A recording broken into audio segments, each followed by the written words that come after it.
राधे राधे दोस्तों। अब हम पढ़ेंगे गीता भगवत के 6ठे अध्याय का महात्म्य।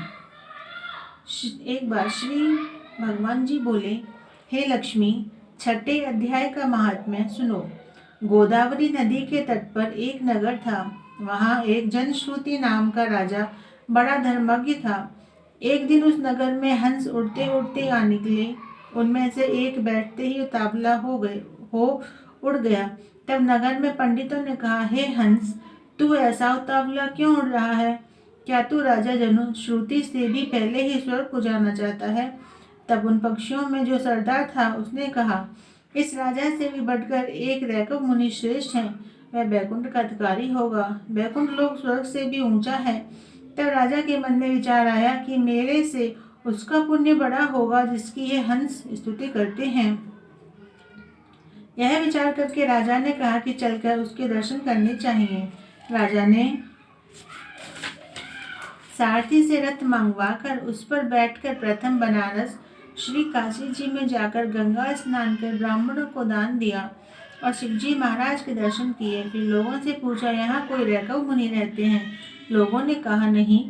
फिर राजा ने उत्तर दिशा को जाकर बद्री नारायण को परसा। वहां से राजा का रथ चला नहीं। तब राजा ने कहा, मैंने पृथ्वी की परिक्रमा की है, परंतु किसी स्थान पर रथ नहीं अटका है। यहाँ ऐसा कोई पुण्य आत्मा रहा है जिसके तेज से मेरा रथ नहीं चलता। तब राजा रथ से उतरकर आगे चले तो देखा कि पर्वत की कंदरा में एक मुनि बैठा है, जिसके तेज से बहुत प्रकाश हो रहा है, जैसे सूर्य की किरणें होती हैं। तब राजा ने देखते ही कहा, यह रैकव मुनि होंगे। राजा ने दंडवत कर चरण वंदना करी तथा हाथ जोड़कर स्तुति करी। तब रैकव मुनि ने राजा का आदर किया और कहा, हे पृथ्वीराज, तू चारों धाम का परसनहारा, धर्म का साधनहारा है, तू पुण्य आत्मा है। तब राजा ने मुनि से कहा कि आपका तेज ऐसा किसके बल से है? तब मुनि ने कहा, हे राजन, मैं नित्य प्रति गीता जी के 6ठे अध्याय का पाठ करता हूँ। इस कंदरा में उसका प्रकाश है। यह सुनकर राजा ने अपने पुत्र को बुलाकर कहा, हे पुत्र, आज से तू राज्य कर, अब मैं तीर्थों को जाता हूँ। इतना कहकर राजा ने राज त्याग दिया और यत्न पूर्वक महात्मा रैकव से गीता जी के 6ठे अध्याय का अभ्यास किया।